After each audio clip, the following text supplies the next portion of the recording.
જય સ્વામિનારાયણ મિત્રો. આજે આપણે ભણવાના છીએ રેડોક્સ પ્રક્રિયાનો લેક્ચર નંબર 7. હવે મિત્રો, આજનો મુખ્ય ટોપિક છે રેડોક્સ ટાઇટ્રેશન. એ છે redox reaction and basis, and નહીં પણ એઝ બેઝિસ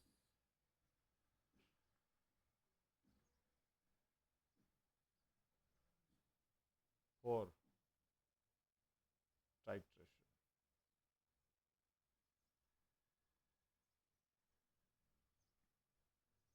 ગુજરાતીમાં કહીએ તો મિત્રો એમ કહી શકાય કે રેડોક્સ પ્રક્રિયા પર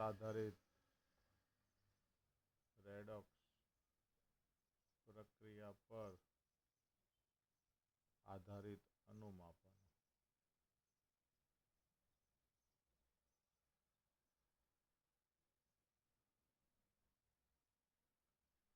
મિત્રો, અનુમાપન બે પ્રકારના હોય.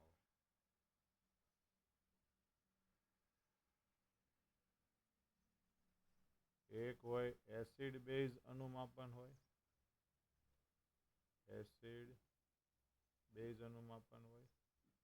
અને એક રેડોક્સ ટાઇટ્રેશન હોય.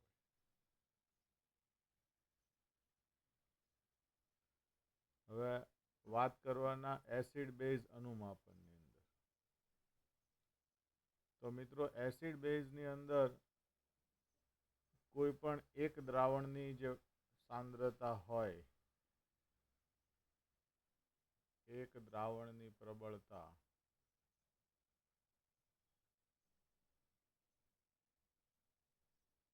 એ તમે કોઈ યોગ્ય બીજો દ્રાવક લઈ લો, એટલે કે બીજા દ્રાવણ વડે પીએચ સંવેદનશીલ સૂચક. પીએચ સંવેદનશીલ સૂચક એટલે કોણ? તો કે એક ઉદાહરણ આપું, ફિનોલ્ફથેલિન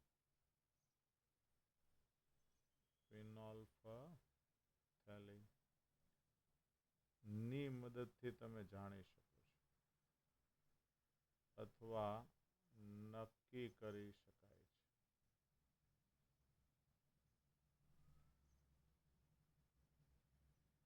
ઓકે, ચાલો. આ રેડોક્સ, આ એસિડ બેઝ ટાઇટ્રેશન હોય ને મિત્રો, એસિડ બેઝ ટાઇટ્રેશન, તો એમાં આનો ઉપયોગ કરવામાં આવે, ફિનોલ્ફથેલિન. જ્યારે રેડોક્સ ટાઇટ્રેશન જે છે એની અંદર પદાર્થ જે છે એ પદાર્થો પોતે સ્વયં સૂચક તરીકે વર્તે.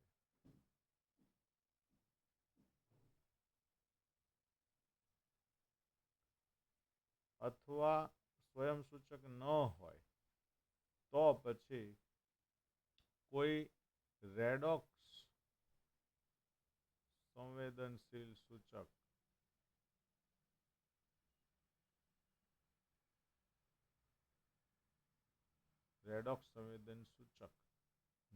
નો ઉપયોગ કરવામાં આવે છે. રેડોક્સ સંવેદનશીલ સૂચક યાદ રાખજો. એનો મતલબ એમ થયો કે રેડોક્સ પ્રક્રિયામાં એકનું ઓક્સિડેશન થતું હોય અને બીજાનું રિડક્શન થતું હોય, એટલે કે ઓક્સિડેશન કરતા અને રિડક્શન કરતા, ખાસ નોંધ આ લઈ લેવાની કે ઓક્સિડેશન કરતા અને રિડક્શન કરતા આ બંનેની પ્રબળતા નક્કી કરવાની હોય છે, જે એકબીજા વડે નક્કી થાય છે. એનો મતલબ એમ કે રિડક્શન કરતા એ સૂચકની મદદથી ઓક્સિડેશન કરતાની પ્રબળતા નક્કી કરે અને ઓક્સિડેશન કરતા એ રિડક્શન કરતાની પ્રબળતા નક્કી કરે. કઈ રીતે? તો મિત્રો, સૌથી પહેલું આ જે છે એ રેડોક્સ ટાઇટ્રેશન છે એની જ વાત કરીએ છીએ. તો સૌથી પહેલું આવે એમાં કેમ NO4. મિત્રો આ જે છે એ રેડોક્સ અનુમાપન માટેના જ છે મિત્રો. એટલે તમે એવું નહીં માનતા કે એસિડ બેઝ બાજુ લખ્યું એટલે આપણે એને સમજીએ નહીં, પણ આ છે KMnO4. તમે બધા જાણો છો KMnO4 પોતે એ જાંબુડિયા રંગનું હોય છે અથવા જાંબલી રંગ. કેવો છે? જાંબલી રંગનો છે. બીજો કહેવાનો મતલબ એવો છે કે પોતે સ્વયં સૂચક છે, મતલબ પોતે જ પોતાનો કલર બદલી નાખે છે. કેવી રીતે બદલે? તો આ પોતે KMnO4 જે છે એમાં એમએનની ઓક્સિડેશન સ્થિતિ હવે તમને ગણતા આવડે તો એ +7 થાય. હવે +7થી ઓક્સિડેશન સ્થિતિ વધવાની નથી એટલે ઘટે, એટલે એનું કોઈ રિડક્શન કરતા પદાર્થ સાથે પ્રક્રિયા કરવામાં આવે. માની લો કે KMnO4માંથી હું MnO4- લખું તો આને કહેવાય પરમેંગેનેટ આયન. શું કહેવામાં આવે? Permanganate ion. આની જ્યારે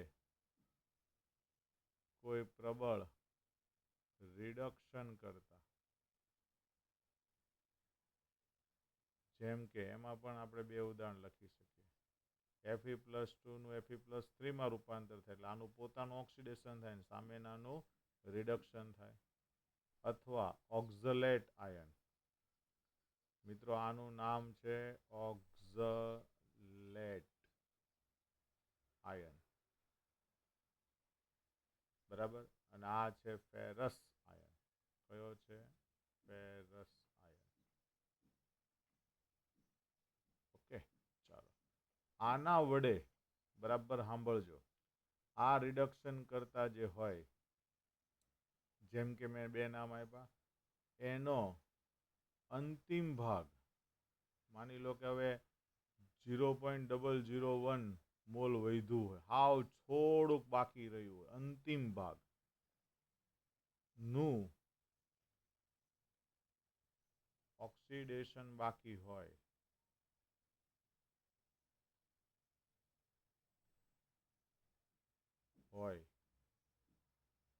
ત્યારે KMnO4 પોતાનો રંગ બદલે છે. જ્યારે થોડુંક બાકી હોય ને ત્યારે આ MnO4- જે છે એ રંગ પરિવર્તન દર્શાવે છે. રંગ પરિવર્તન કયું દર્શાવે? તો કે જે જાંબલી રંગનું હતું એ જાંબલીમાંથી આછો ગુલાબી રંગ થઈ જાય.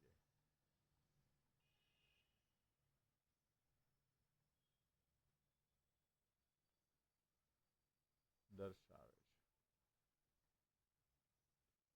રેડી? ચાલો, આને એક કાઉન્સને અહીંયાથી કાઢી નાખું અને અહીંયા કરી દઉં છું. ઓકે, રંગ પરિવર્તન થયું, પણ કયું થયું? તો કે જાંબલીમાંથી આછો ગુલાબી. એનો મતલબ એમ કે જ્યારે તમે આ પ્રેક્ટિકલ કરશો લેબોરેટરીની અંદર ત્યારે આ રંગ પરિવર્તન ત્યારે જ જોવા મળે. આ રંગ પરિવર્તન જોવા મળે એટલે એનો મતલબ કે રંગ પરિવર્તન થાય ત્યારે સમતુલ્ય બિંદુ, એટલે એને ઇક્વિવેલેન્સ પોઈન્ટ કહેવાય. સમતુલ્ય બિંદુ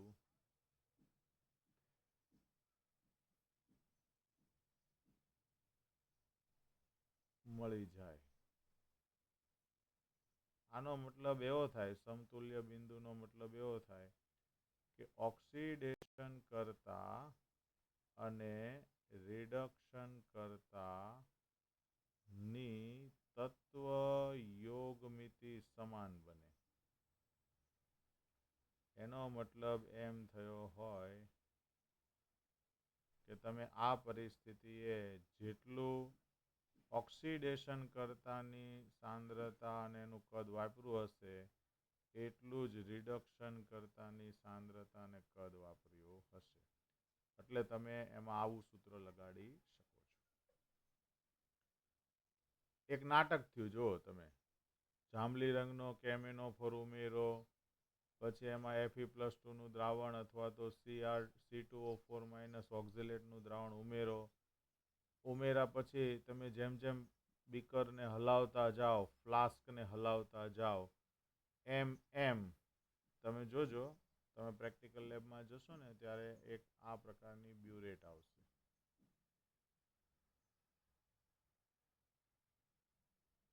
હું જે દોરું છું એ એક બ્યુરેટ છે અને અહીંયા નીચે એક સ્ટોપ ક્લોક હોય. આ જે ગોળ ઘાટું કરું છું એને ઘુમાવો એટલે નીચે લિક્વિડ પડતું બંધ થઈ જાય. અને એ બી તમને કહી દઉં, આની અંદર આ જ પ્રકારનું જાંબલી રંગનું દ્રાવણ ભરેલું હોય. આ જે હું અત્યારે જાંબલી રંગ જો લીટા જે મારું છું એ સમજી લેવાનું KMnO4 છે. આ 0 લેવલ સુધી ભરી દેવાનું, બરાબર. ઉપરથી તમે કોઈ એક ચોક્કસ લેવલ આપ્યું હોય ત્યાં સુધી તમારે આ લેવલને ભરી દેવાનું.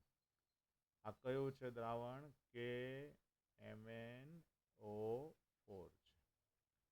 અને નીચે મિત્રો ફ્લાસ્કની અંદર, નીચે આજે હું બ્લેક કલરનો ફ્લાસ્ક દોરું છું,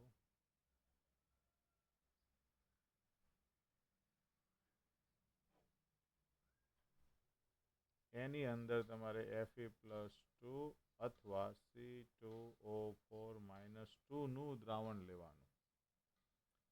રેડી? તો એ મિત્રો આછો ગુલાબી રંગનું દ્રાવણ થશે. કેવા રંગનું દ્રાવણ થશે? આછા ગુલાબી રંગનું દ્રાવણ થશે.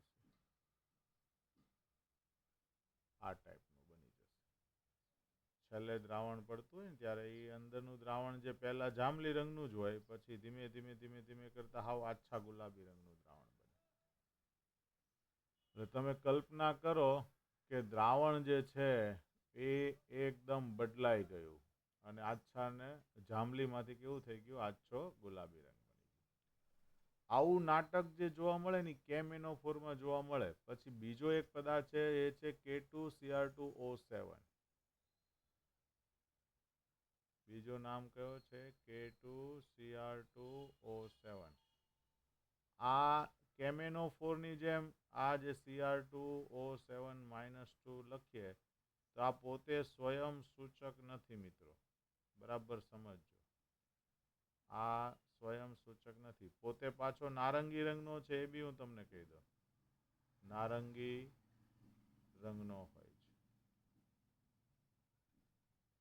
એટલે આનું જો તમે બ્યુરેટ દોરો ને તો અહીંયા નારંગી રંગનું લિક્વિડ દેખાય તમને, આખું પીળું. હવે આની અંદર શું થાય મિત્રો કે જ્યારે તમે અનુમાપન કરતા હોય, અનુમાપન કરતી વખતે તમારે એની અંદર સૂચક તરીકે એક અન્ય પદાર્થ નાખવાનો હોય છે અને એનું નામ છે ડાયમિથાઇલ એમાઇન. બહુ ધ્યાન રાખવું પડે મિત્રો. 2019ની સાલની જ્યારે હું પ્રેક્ટિકલ પરીક્ષા લેતો હતો ત્યારે મને બરાબર યાદ છે કે આ જે બનાવવામાં આવે ને ત્યારે અંદર સાંદ્ર H2SO4 નાખેલું હોય છે. આ યાદ રાખજો ખાસ. અને આના 2 ડ્રોપ બહુ હેવી થઈ જાય. એટલે એક ડ્રોપ ને કદાચ બીજું પડી જાય તો ઠીક છે, પણ નાખતી વખતે બોટલનું ખાસ ધ્યાન રાખવાનું. કેમ કે આ જ્યારે બાળક ઉપર ઢોળાય ને તો ચામડી સુધી દાજી રહે. કદાચ માની લો કે તમે શર્ટ પહેર્યો હોય, એની ગંજી પહેરી હોય, પછી માની લો કે બેલ્ટ જગ્યાએ પોકેટ સાઈડ પડ્યું, તો જીન્સનું પેન્ટ, એનું ખીચાનું કાપડ, પછી અંદર રહેલો શર્ટ, એની અંદર રહેલી ગંજી, બધું જ બાળી નાખે જો ઢોળાયું તો. એટલે આ બહુ ધ્યાન રાખવા જેવી બાબત છે. એટલે બ્યુરેટમાંથી જેવું Cr2O7 નીચે પડવાનું શરૂ થશે મિત્રો, એટલે સમતુલ્ય બિંદુ જેવું આવે, એટલે એનો મતલબ એમ કે એક એવી જગ્યા આવશે કે જ્યારે બધા જ Cr2O7 નીચેના રિડક્શન કરતા જે હોય એના બધા જ મોલ વાપરી નાખ્યા હોય. એટલે સમતુલ્ય બિંદુ પછી સાંભળજો, બિંદુ પછી તરત જ એ પોતે ડાયફિનાઇલ એમાઇન સાથે પ્રોસેસ કરશે અને ડાયફિનાઇલ એમાઇન સાથે પ્રક્રિયા કરે અને તેનું કોનું તો કે ડાયફિનાઇલ એમાઇનનું સૂચકનું ઓક્સિડેશન કરી નાખે. શું કરે? ઓક્સિડેશન કરે અને ઘેરા વાદળી રંગનું દ્રાવણ આપે. કેવું? ઘેરા વાદળી રંગનું દ્રાવણ.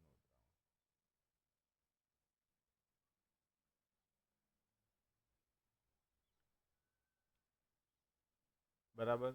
એટલે આપણને એન્ડ પોઈન્ટ એટલે કે તેના પરથી જેવું આ ઘેરા વાદળી રંગનું દ્રાવણ મળે એટલે આપણું રીડિંગ આવી ગયું. એને અંતિમ બિંદુ કહેવાય. અંતિમ બિંદુ મળે.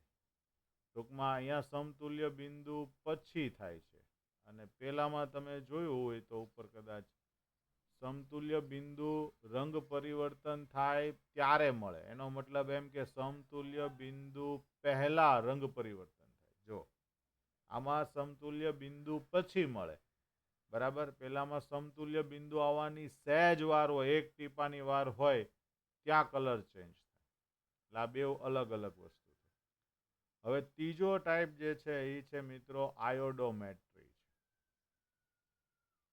ત્રીજો ટાઈપ એવો છે જેને આયોડોમેટ્રી કહેવાય.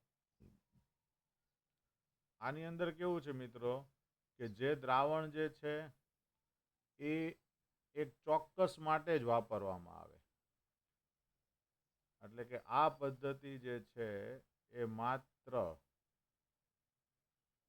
I- I2 માં ઓક્સિડેશન કરી શકે તેવા પદાર્થો માટે જ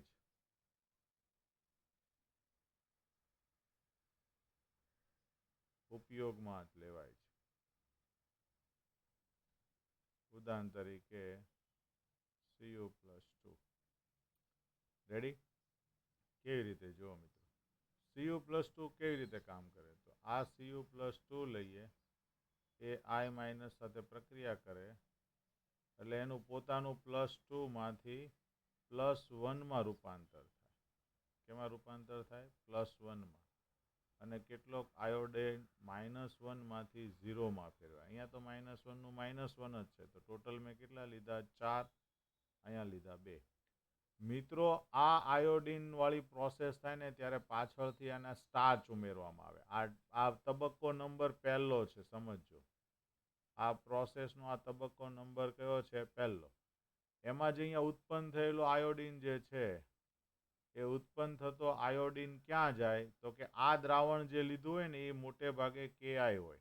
કયું હોય? KI, potassium iodide. અહીંયા જે આ I- આવ્યો છે એ ક્યાંથી આવ્યો છે? તો KI માંથી આવ્યો છે.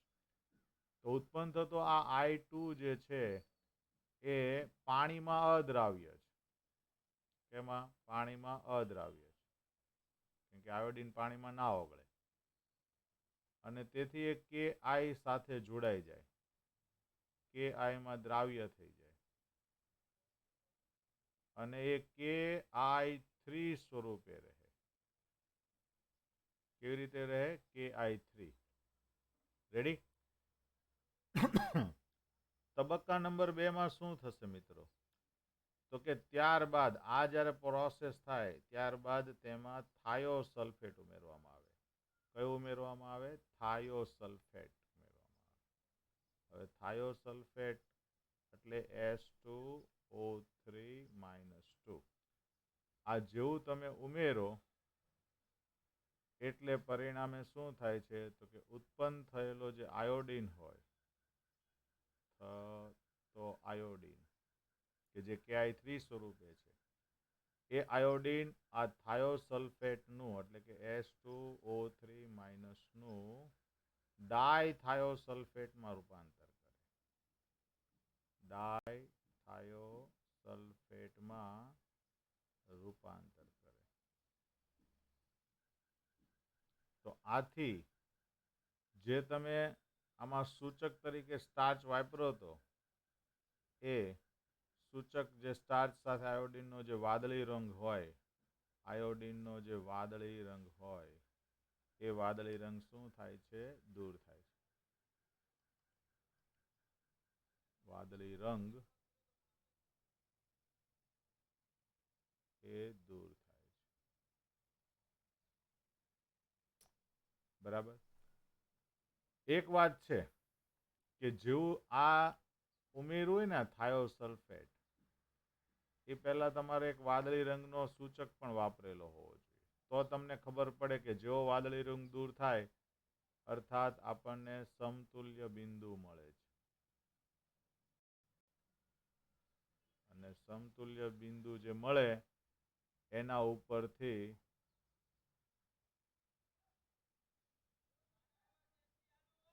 ગણતરીઓ બધી થાય છે.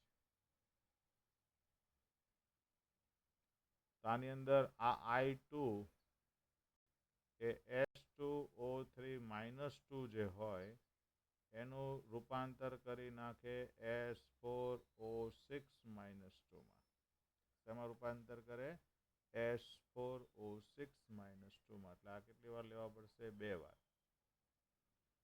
તમે બરાબર અહીંયા જુઓ તો 0 માંથી -1 થયું અને એ કેટલી વાર થયું? 2 વાર. એટલે -2 નો ઘટાડો થયો, 2 નો ઘટાડો થયો. હવે અહીંયા જુઓ 3 દુ 6, 6 માંથી 2 ગયા તો 4 એટલે +2. ઓક્સિડેશન સ્થિતિ 4 જણાની ગણીએ તો થાય 8. અને હવે અહીંયા જુઓ 6 દુ 12, 12 માંથી 2 ગયા તો 10, 10 ભાગ્યા 4 એટલે 2.5 અને એને ગુણ્યા 4 કરો એટલે 10.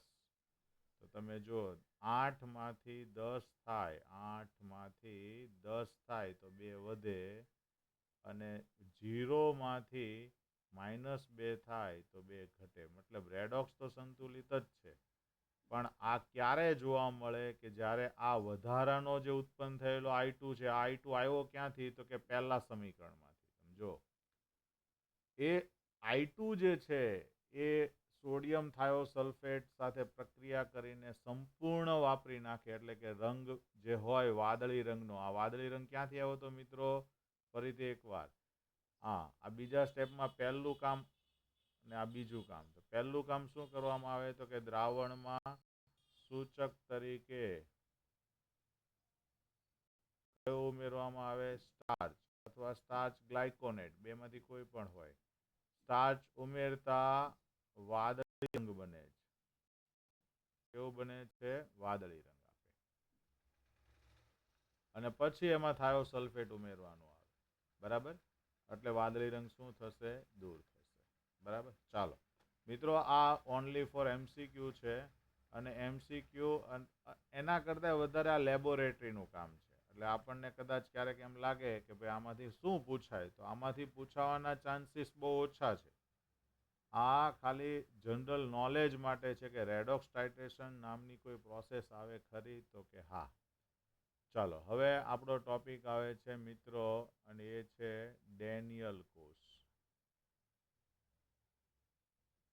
અથવા આને કહેવામાં આવે વિદ્યુત રાસાયણિક કોષ.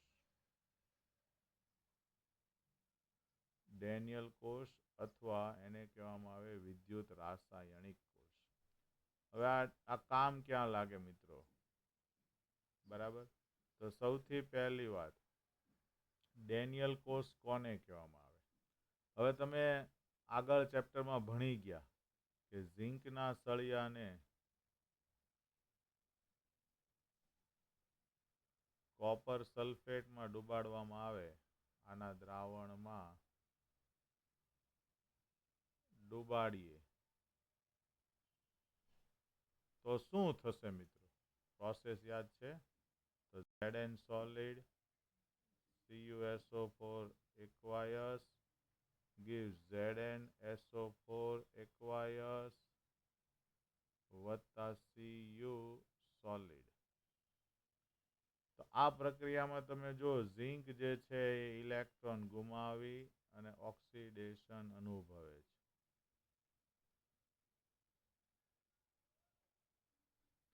Cu+2 દ્રાવણનો જે છે એ ઇલેક્ટ્રોન મેળવી અને રિડક્શન અનુભવે છે અને તેથી તે ઝીંકના સળિયા પર જમા થાય છે.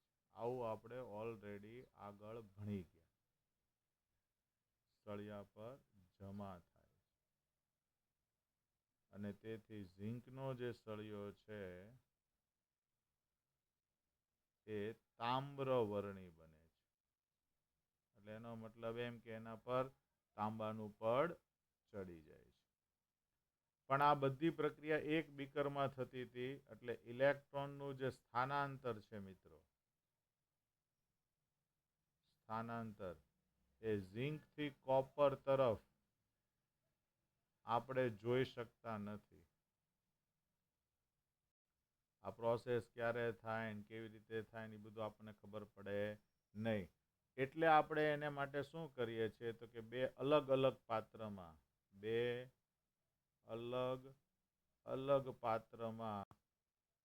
પ્રક્રિયા કરીએ.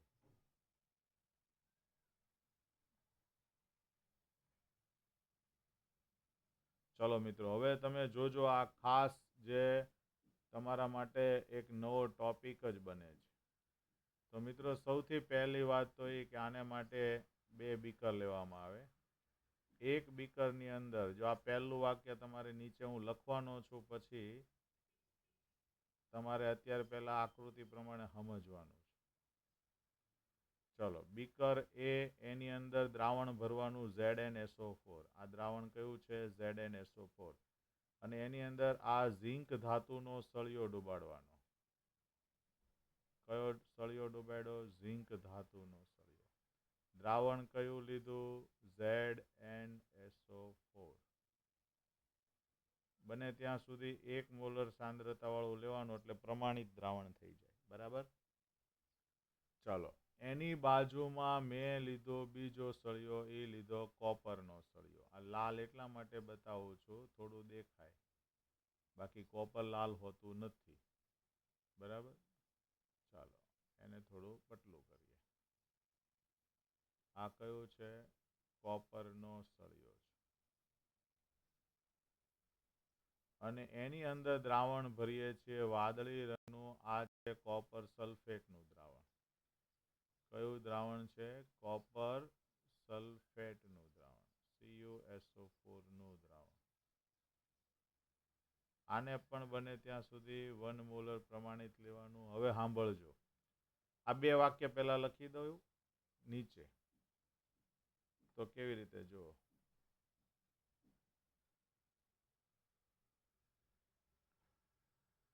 પહેલું કામ શું કર્યું મિત્રો આપણે? તો કે પાત્ર એમાં સળિયાને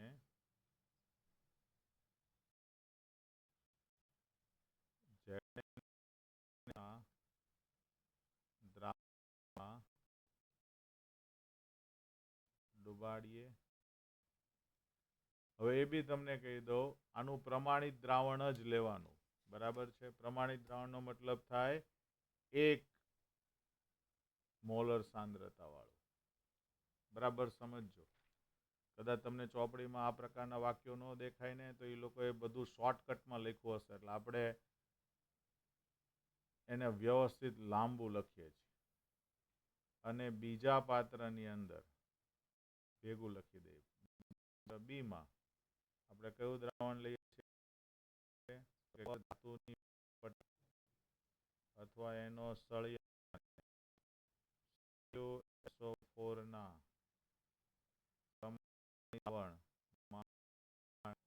સહેજ બહાર રહે એવી રીતે ડુબાડીએ.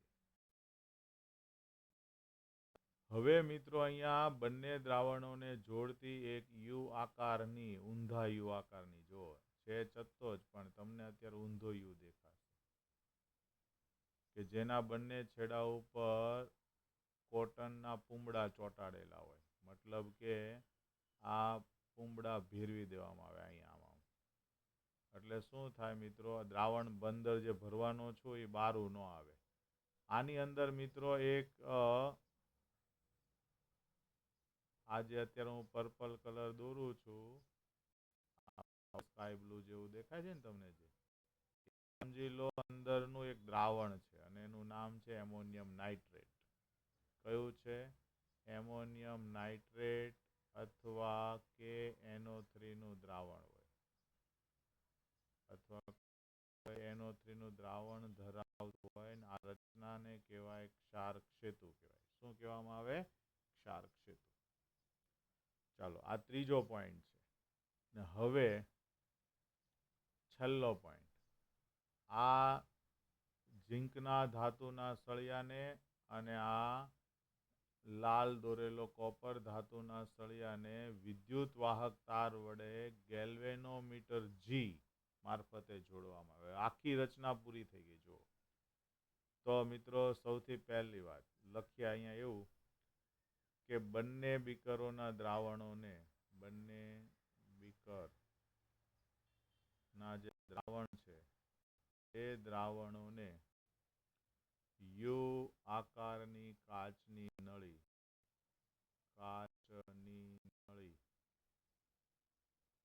કે જેમાં KNO3 અથવા એમોનિયમ નાઇટ્રેટ નું દ્રાવણ ભરેલું છે તેના વડે જોડવામાં આવે છે.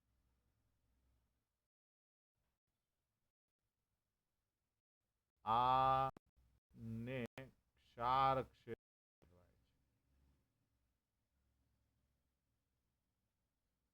આ ક્ષાર ક્ષેત્ર શું કામ કરશે મિત્રો? ક્ષાર ક્ષેત્રનું બે કાર્ય છે. એક, બંને દ્રાવણોને જોડવાનું કામ કરે અને બીજું કામ કરશે વિદ્યુત જાળવવાનું. હવે એ કેમ કરે હું તમને કહું. તટસ્થતા જાળવવાનું. રેડી? ચાલો. અને પછી આવશે મિત્રો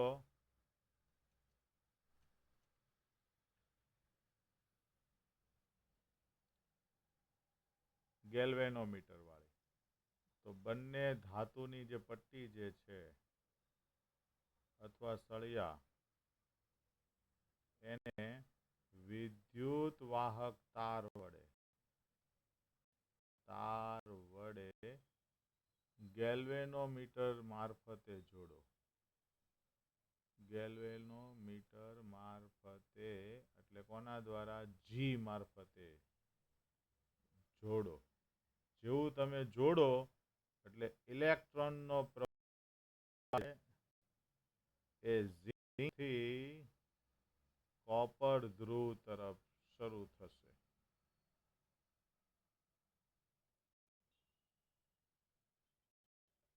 જો આ કેસની અંદર મિત્રો ઝીંક પણ ઇલેક્ટ્રોન ગુમાવે છે. જો ઝીંક પોતાનો ઇલેક્ટ્રોન ક્યાં મોકલે? તો કોપર તરફ. પોતે ઇલેક્ટ્રોન ઝીંક જે છે એ ક્યાં મોકલે? કોપર તરફ. કોપર પણ ઇલેક્ટ્રોન ગુમાવે, એ પોતાનો ઇલેક્ટ્રોન ક્યાં મોકલે? ઝીંક તરફ. હવે શું થશે ખબર?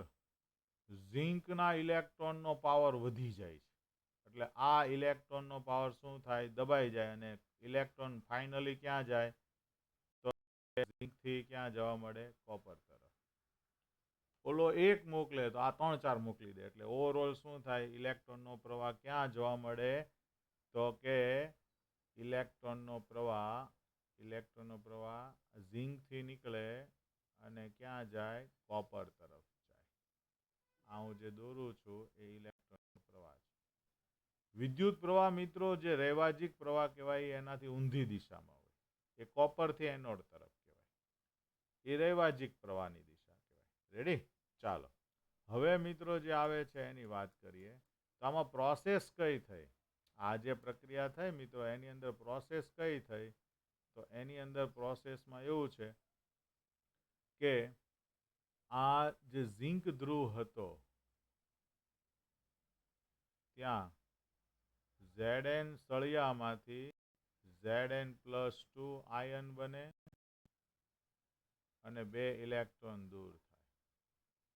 જ્યારે કોપર ધ્રુવ જે હતું એ કોપર ધ્રુવના સંપર્કમાં રહેલા Cu+2 આયનો એ 2 જ ઇલેક્ટ્રોનને મેળવે અને કોપર સોલિડમાં રૂપાંતર પામે.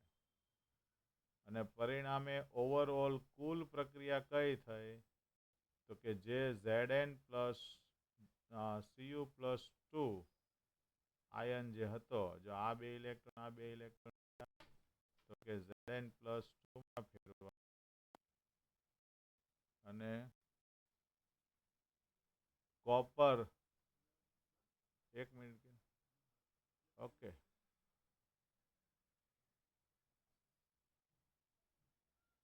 તો મિત્રો આપણે જોયું કે Zn જે હતું એનું ઓક્સિડેશન થયું Zn+2 માં અને Cu નું ઓક્સિડેશન રિડક્શન થયું Cu+2 માંથી Cu માં. મેં તમને પહેલા જ સમીકરણ બતાવ્યું. જો અહીંયા કદાચ તમારું ધ્યાન ગયું ન હોય તો હું તમને પાછો એના પર એક કલર મારીને બતાવું.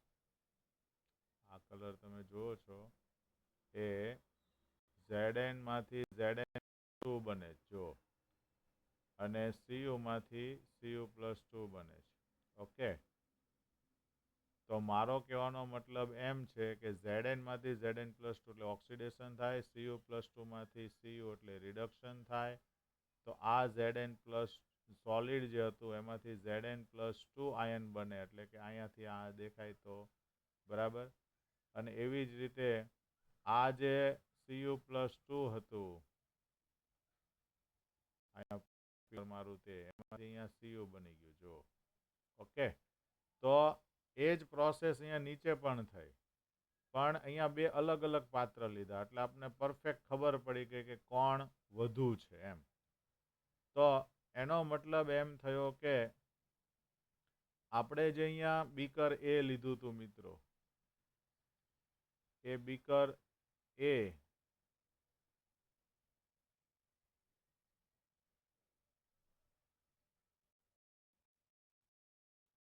એમાં ઝિંક ધાતુના સળિયાને ZnSO4 માં રાખ્યું હતું એટલે Zn+2 માં હતું. બીકર બીમાં કોપરના સળિયાને કોપર સલ્ફેટ એટલે કે Cu+2 ના સંપર્કમાં રાખેલું હતું. રેડી? તો કહેવાનો મતલબ એમ છે મિત્રો કે આ જે પ્રોસેસ થઈ એની અંદર બંને રેડોક્સ યુગ્મ, આને શું કહેવામાં આવે, આ જે સંપૂર્ણપણે જોડે દર્શાવીએ ને એને રેડોક્સ યુગ્મ કહેવાય.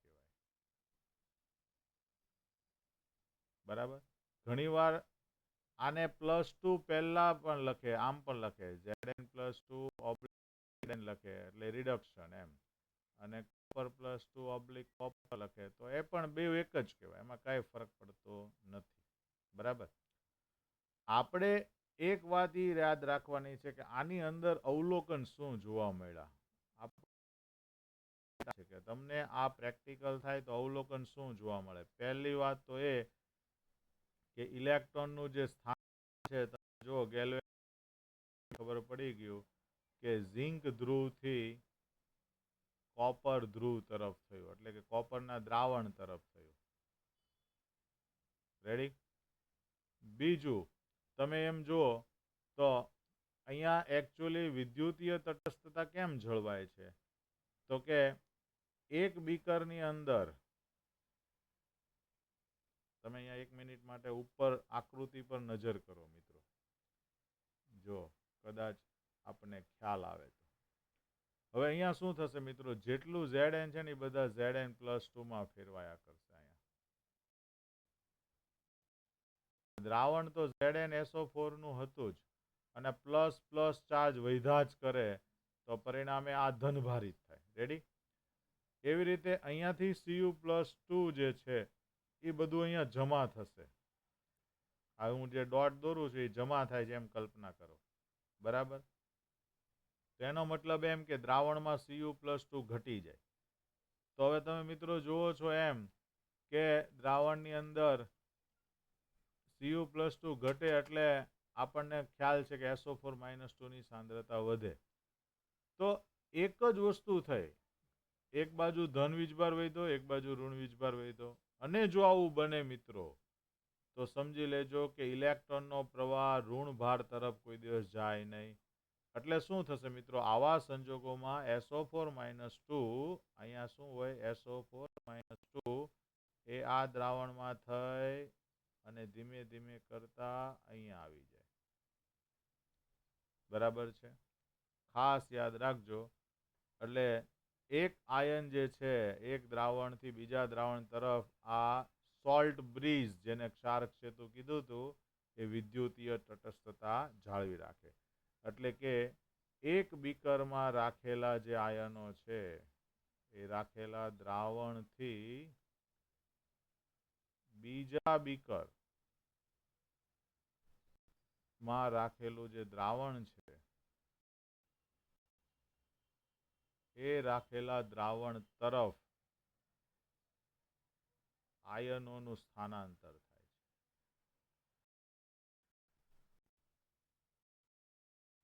કોના વડે થાય છે, તો કે આ ક્ષાર ક્ષેત્ર વડે.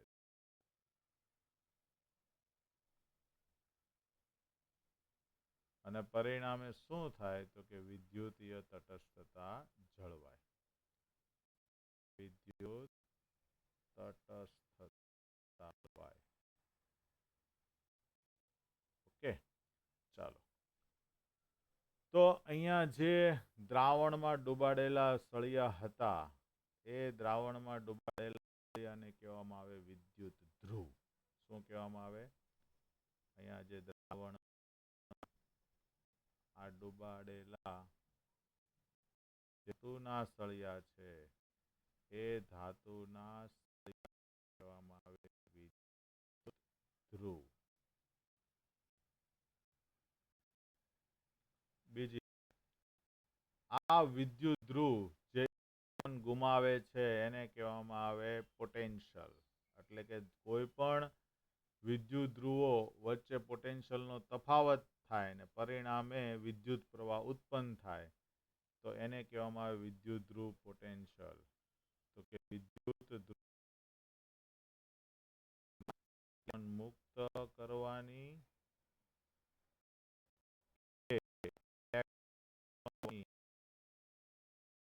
વૃત્તિના તફાવતને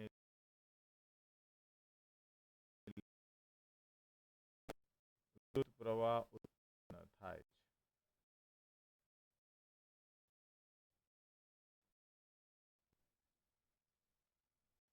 આને કહેવામાં આવે વિદ્યુત ધ્રુવ પોટેન્શિયલ.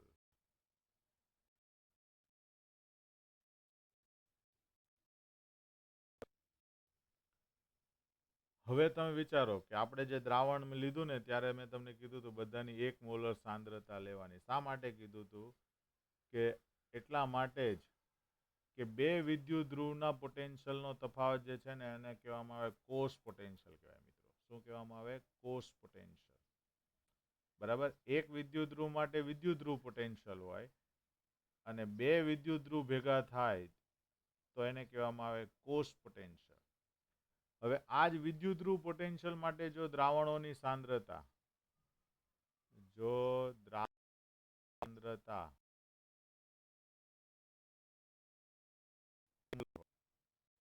તાપમાન 273 કેલ્વિન, નવી પરિસ્થિતિમાં 298 લે છે એટલે હું અહીંયા 98 લખી દઉં. બરાબર, અને દબાણ 1 વાર હોય, આવી પરિસ્થિતિ હોય તો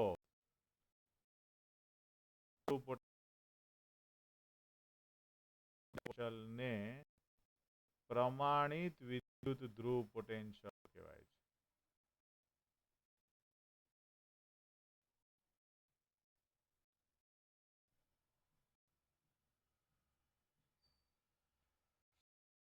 પ્રમાણિત વિદ્યુત ધ્રુવ પોટેન્શિયલ. મિત્રો ખાસ યાદ રાખજો, હાઇડ્રોજન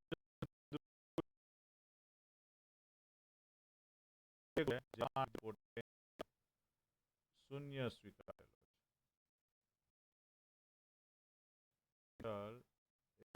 સ્વીકારો છે 0.0 વોલ્ટ સ્વીકારેલો છે.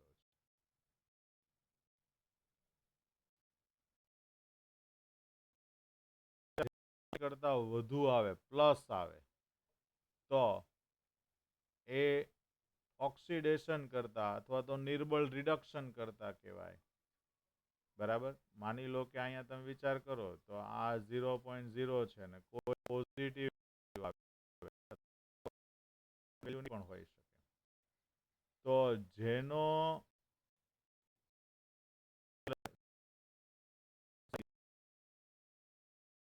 પ્રમાણિત એટલે E0. રેડી? તો જેના E0 મૂલ્ય નેગેટિવ, બરાબર, જેનું E0 નું મૂલ્ય કેવું છે? નેગેટિવ છે. તે H પ્લસ ઓબ્લિક H+H2 આ રેડોક્સ યુગ્મની રિડક્શન કરતા કહેવાય.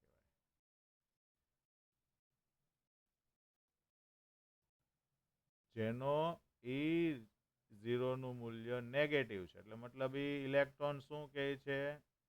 ઇલેક્ટ્રોન આપવાની વૃત્તિ કેવી છે? ઓછી છે, એવી એમ. તો એ પ્રબળ રિડક્શન કરતા થશે. પણ જેના E0 નું મૂલ્ય પોઝિટિવ છે, તે આ યુગ્મની સાપેક્ષમાં કેવો છે? તો કે નિર્બળ રિડક્શન કરતા છે. આ ખાસ યાદ રાખવાનું, પ્રબળ રિડક્શન કરતા અને નિર્બળ રિડક્શન કરતા. મિત્રો, જેટલો પ્રબળ રિડક્શન કરતા, હવે તમે બરાબર આ વાતને ક્લિયર કટ સમજજો. અહીંયા જે હું લખું છું એ બરાબર જોજો. તો વિદ્યુત ધ્રુવ ઇલેક્ટ્રોન ગુમાવે, બરાબર, સાંભળજો બરાબર, ઇલેક્ટ્રોન ગુમાવે એનો મતલબ પોતાનું એટલે કે ઓક્સિડેશન અનુભવ. એનો મતલબ એમ થયું બીજાનું શું કરે છે? રિડક્શન કરે છે. રિડક્શન કરે છે એટલે એને રિડક્શન કરતા કહેવાય. બરાબર? બરાબર યાદ રાખજો, રિડક્શન કરતા. ટૂંકમાં જેટલો રિડક્શન કરતા એટલું ઇલેક્ટ્રોન ગુમાવવાની વૃત્તિ વધુ હોય. રેડી? અને એટલો જ એનો કેવો હોય? વધુ નેગેટિવ હોય. નેગેટિવ હોય એટલો વધુ પ્રબળ રિડક્શન કરતા થાય. આ યાદ રાખવાનું, ખાસ યાદ રાખવાનું.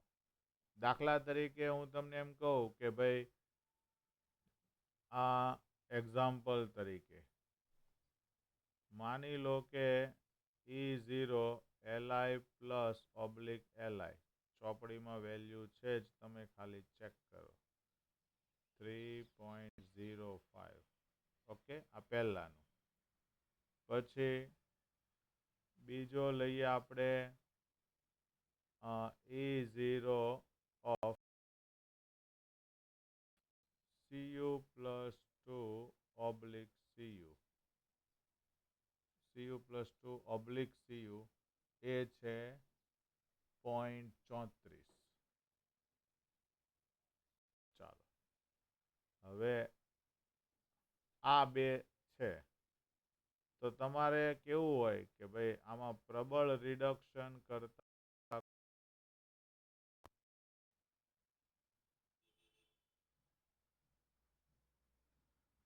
હજુ તમને ત્રીજો અને ચોથો એમ 4 ઓપ્શન્સ આપું. ચલો, E0 Mn પ્લસ 2, આની લગભગ વેલ્યુ હશે જ અંદર. MnO4 માઇનસમાંથી Mn plus 2 1.51.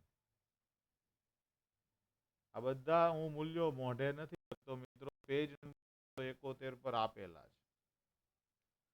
અને એ શ્રેણીને જ હું અહીંયા સમજવાનો પ્રયત્ન કરું છું.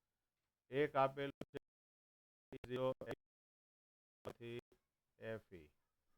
એક વેલ્યુ એવી પણ Fe પ્લસ 2 માંથી Fe નું છે -0.44. રેડી? ચાલો હવે આ પણ તમને કહી દઉં. જુઓ, આ બધામાંથી એમ કીધું છે પ્રબળ રિડક્શન કરતા કોણ. તો મેં તમને હમણાં જ કીધું ઉપર, આ નોંધને વાંચો. વૃત્તિ ઇલેક્ટ્રોન ગુમાવવાની વૃત્તિ કોની વધુ હોય? તો કે જેનો રિડક્શન પોટેન્શિયલ વધુ ઋણ હોય તેની. તો ઋણ પોટેન્શિયલ ક્રમમાં જો ગોઠવો તો લિથિયમ સૌથી વધુ ઋણ છે. એના પછી Fe છે, આવે Cu આવે, અને એના પછી આવે Mn. રેડી? હું પાછળના આંકડા લખું તો અહીંયા મારે Mn+2 લખવું પડે. આ રિડક્શન કરતાનો ક્રમ થયો. યાદ રાખજો. એટલે મિત્રો આખી શ્રેણી જો વિચારીએ તો ધોરણ તમે 10માં ભણી ગયા, જે રિડક્શન કરતા હોય ને એને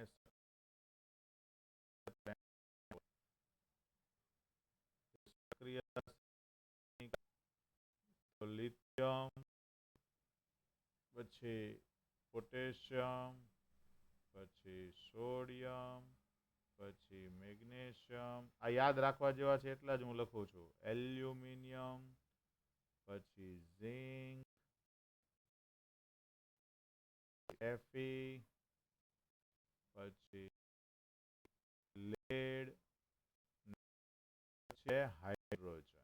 જો આ હાઇડ્રોજનને હું લાલ અક્ષરે લખું છું એટલા માટે કે અહીંથી આ બધા એના કરતા પ્રબળ રિડક્શન કરતા હોય. હાઇડ્રોજન પછીના જે છે એ બધા નિર્બળ રિડક્શન. તો કોપર આવે, એના પછી જ આવે કોપર. બરાબર? એના પછી આવે છે Ag,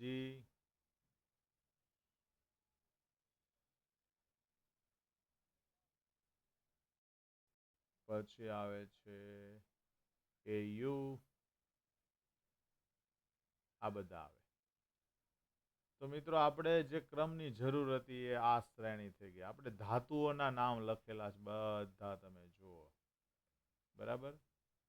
અને તમે જોઈ શકો છો હજુ અહીંયા એક Hg ઉમેરી દઈએ કે એ કદાચ ક્યારેક તમારે આ જે છે ને એ એક Hg છે એમ સમજી લો. અહીંયા મર્ક્યુરી, પછી સિલ્વર, ને પછી ગોલ્ડ. બરાબર?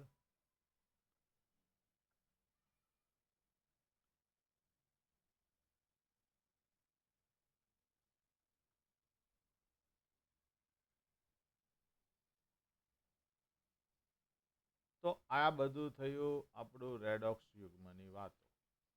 મિત્રો આના ઉપરથી તમારા સ્વાધ્યાયના પ્રશ્ન 8.29, 8.30, 26, 27 આ બધા તમારે સેલ્ફ પ્રયત્ન કરવાનો છે કે પૂરા થાય. અસ્તુ. જય સ્વામિનારાયણ.